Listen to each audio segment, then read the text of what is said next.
তোমাদের দুইটা পায়ের মধ্যে হাতটা দিয়া বলি, মানুষের অন্যায় খুব করেছো, মানুষের অন্যায় খুব করেছো। এবার যারা যারা যারা যারা ওই মালিকের কাছ থেকে মাপ চাইতে পারবা, তারাই হলো প্রকৃত মুসলমান। তাদের দিলের মধ্যে তাকওয়া আছে, তাদের দিলের মধ্যে আল্লাহর ভয় আছে। আল্লাহ তাআলা যাকে ভয় করবেন, আল্লাহ তাআলাকে যে ভয় করবে, আল্লাহ তাআলা তার উপর বেশি খুশি হয় আর রাজি হয়। আল্লাহ তাআলা কিতাবের মধ্যে বলেন যে আমার হইয়া যায় আমি তার হইয়া যাই। আরে দুনিয়ার একটা ফলের জন্য আমরা এত কষ্ট করি রে বাজান। রাতের অন্ধকার, রাত দুইটা নাই একটা নাই, ওই রাতের অন্ধকারে মানুষের কাছে ফল খাওয়ার জন্য সারা রাতটা জাগিয়া থাকি।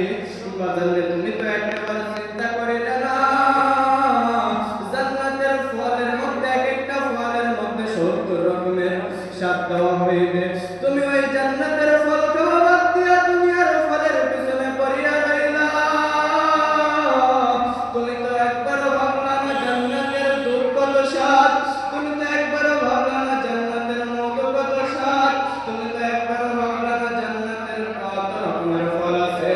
তুমি জান্নাতের মধ্যে যাইবা, পায়ের উপর পা তুলিয়া বসিবা, আকাশ দিয়ে একটা পাখি উড়িয়া যাইবে, তোমার দিলটা যাইবে আল্লাহ আমি যদি এই পাখির গোশত যদি ভুনা করিয়া খাইতে পারতাম, কতই না মনের মধ্যে শান্তি পাইতাম।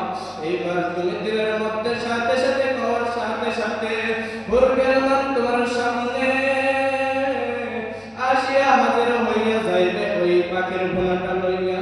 তুমি খাওয়ার পরে যখন ওই পাখির গোশতটা খাওয়ার পরে যখন তুমি হাড্ডিটা রাখিয়া দিবা, ওই হাড্ডিগুলো বাকি হইয়া আবার আসমানের মধ্যে ওরা শুরু করিয়া দিবে। ভাই আমার বন্ধুরা, তাই বলে দুনিয়ার মহব্বত ছাড়িয়া দাও।